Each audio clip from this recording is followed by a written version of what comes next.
Дінмұхамед Қонаев атындағы жалпы білім беретін мектебінің 6 А сынып оқушысы Әбілқасым Олжас Мұқағали Мақатаев. Бүгін менің туған күнім. Бүгін менің туған күнім, ой пәле-ай. Мына адамдар неге жатыр тойламай? Банкет жасап берер едім өзім-ақ.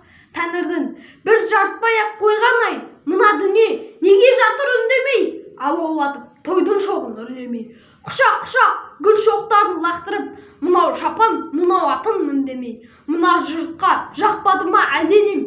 Бекер өмір сүргенім бе әлдемен? Халқым сенің қасиетіңді білем деп, босқа өмір өтті ме әуремен? Айтамын деп қуанышын мұнымды, басқа арнаға бұрдым ба әлде жырымды?